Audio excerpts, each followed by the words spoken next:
ഇംഗ്ലണ്ടിനെതിരായ cricket test പരമ്പര team ഇന്ത്യക്ക് റാഞ്ചിയിൽ നടന്ന 4ാം ക്രിക്കറ്റ് ടെസ്റ്റിൽ 5 വിക്കറ്റിന്റെ വിജയം നേടിയതോടെയാണ് ഒരു മത്സരം കൂടി ശേഷിക്കെ ടീം ഇന്ത്യ പരമ്പര 3-1 നേടിയത്. ഇന്ത്യ 5 വിക്കറ്റ് മാത്രം നഷ്ടത്തിൽ ലക്ഷ്യം മറികടന്നു.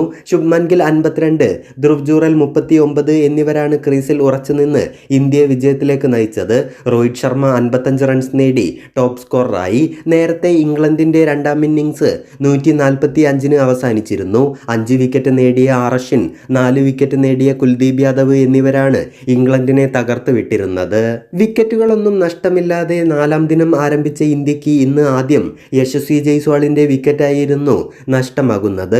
ജോ റൂട്ടിന്റെ പന്തിൽ ജെയിംസ് ആൻഡേഴ്സൺ ആയിരുന്നു ക്യാച്ച്. 1ാം വിക്കറ്റിൽ രോഹിത് ശർമ്മയ്ക്കൊപ്പം 84 റൺസ് നേടിയ ശേഷമാണ് യശസ്വി ജയ്സ്വാൾ മടങ്ങിയത്.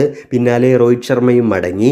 55 റൺസ് എടുത്ത ക്യാപ്റ്റൻ ടോം ഹാഡ്ലിയെ ക്രീസിന് വെളിയിലിറങ്ങി കളിക്കാനുള്ള ശ്രമത്തിനിടെ വിക്കറ്റ് കീപ്പർ സ്റ്റംപ് ചെയ്ത് പുറത്താക്കുകയായിരുന്നു. രജത് പാട്ടിദാർ 0, രവീന്ദ്ര ജഡേജ 4, സർഫറാസ് ഖാൻ 0 എന്നിവർ വന്നതുപോലെ മടങ്ങി. 3 വിക്കറ്റുകളും ഷോയിബ് ബഷീറിനായിരുന്നു. ഇതിൽ സർഫറാസ് ഖാൻ ഗോൾഡൻ ഡക്കായി. ഇതോടെ 5-ന് 120 എന്ന നിലയിലായിരുന്നു ഇന്ത്യ. ഇംഗ്ലണ്ട് ആധിപത്യം നേടുകയും ചെയ്തിരുന്നു. എന്നാൽ ധ്രുവ് ജുറൽ, ശുഭ്മാൻ ഗിൽ കൂട്ടുകെട്ട് ഇന്ത്യയെ വിജയത്തിലേക്ക് നയിച്ചു. ഷോയിബ് ബഷീർ ഇംഗ്ലണ്ടിനു വേണ്ടി 3 വിക്കറ്റ് വീഴ്ത്തി.